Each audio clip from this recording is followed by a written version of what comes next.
Recognized for 1 minute. I thank the chairman for yielding. Madam Speaker and members of this House, I said that last Monday would be a day of consequence. It was a day of consequence. We have been criticized as a body for not deciding affirmatively on Monday. What we did decide, however, that was initial failure should not stand because the crisis confronting our country was too great. And Republicans and Democrats together, administration and Congress, chairman and ranking member, each individual member decided that failure was not an option. On Monday, the dividing line in this House was not between parties. It was between those who believed the dangers of doing nothing outweighed their reservation about Monday's bill and those who had yet to be convinced. Since then, I believe that the number of the convinced that this action is essential has grown. Some were convinced when a vote in this chamber led to the evaporation of $1.2 trillion of wealth in about 120 seconds. Some were convinced when they heard that America lost another 159,000 jobs last month, making a total lost jobs this year of 760,000 jobs. In a similar period 8 years ago, we had gained 1.5 million jobs, a net turnaround of over 2.2 million jobs. Americans are in trouble. They're expecting us to act. Some were convinced by the stories like this one from a small-town car dealer in Utah. He said this, "I'm not going to be able to pay my employees next week. I can't get the kind of credit line from the bank that I've had through my entire career unless you do something." This bill outreaches not only to minorities but to small businesses as well.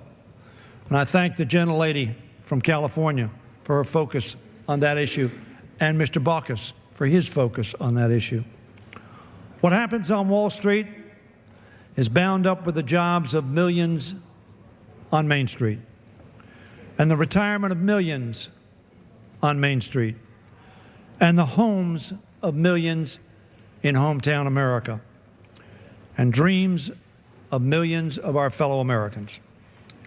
And if disaster strikes those few square miles in Manhattan, it will surely spread until every one of those jobs and retirements and homes and dreams are put at great risk.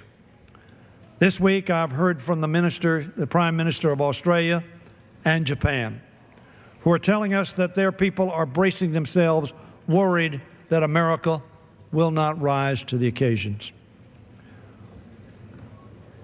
I am proud to be a member of this House, and when challenged, I believe this House rises to its responsibilities, and I believe it will do so today. We sing the praises of American leadership, and today, I think we will deserve that praise. This is the responsibility that comes with our duty as representatives in the People's House. For all of those reasons, this bill is essential. So many of us have improved the administration's plan, Republicans and Democrats working together, which came to us as a mere 3-page bill, giving essentially a $700 billion blank check to the administration. Republicans and Democrats knew as one that that could not stand. The heart of the bill remains a plan for the government to buy up bad financial assets, restoring the flow of credit, so essential to the growth and maintenance of our economy. But we fought to ensure that taxpayers will be the first to profit if and when those assets rise again in value, making the true price tag of this bill far, far less than $700 billion.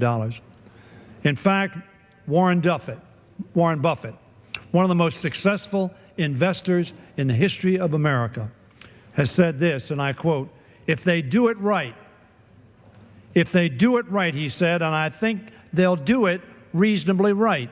His expectation is that we will do it reasonably right. He said if we do that, we'll make a lot of money, we being the taxpayers of America. So we have the opportunity not only to save our economy, to save those dreams of our fellow citizens, but also to make some profit.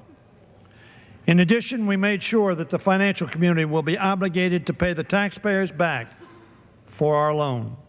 We restricted executive compensation because CEOs whose recklessness helped bring on this crisis should not receive taxpayer-subsidized golden parachutes or extraordinary salaries. We are subjecting the Treasury Secretary's decisions to strong oversight. Republicans and Democrats together agreed that that should be done. Finally, we will help homeowners renegotiate their mortgages to prevent a further flood of 2 million projected foreclosures. That's what this bill is about. That is the action we are asked to take today. On Wednesday, the Senate raised federal insurance of bank accounts from $100,000 to $250,000 and also chose to add several tax cuts. I personally believe that raising the FDIC can be argued on both sides of the question, but certainly it ought to stabilize our local banks. However, as all of you know, I strongly disagree with adding those tax provisions because the Senate has chosen to finance them with debt. This crisis is making it painfully clear the dangers of fiscal recklessness and that debt does indeed matter. A lesson, in my opinion, the Senate has ignored. But an emergency like this calls for the courage to compromise.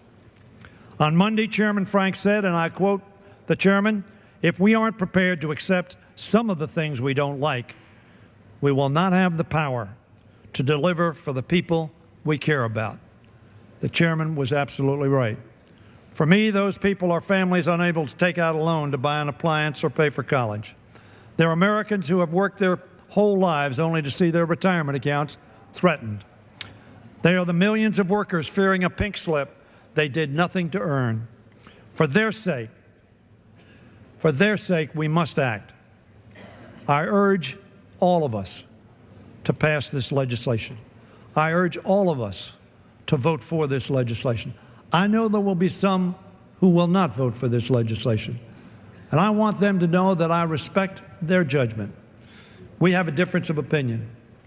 On Monday, America was deeply divided, and their representative body, not surprisingly, was deeply divided. In the last 4 days, Americans in small towns, on farms, in urban areas and suburban areas have reflected upon the consequences of inaction. And while they have not come to the universal thought that we ought to pass this bill, they have told us in the strongest terms, we expect the People's House to act in a way that they think best to save our economy, to protect our dreams, to make America whole again. And I yield back the balance of my time. Gentleman yields back.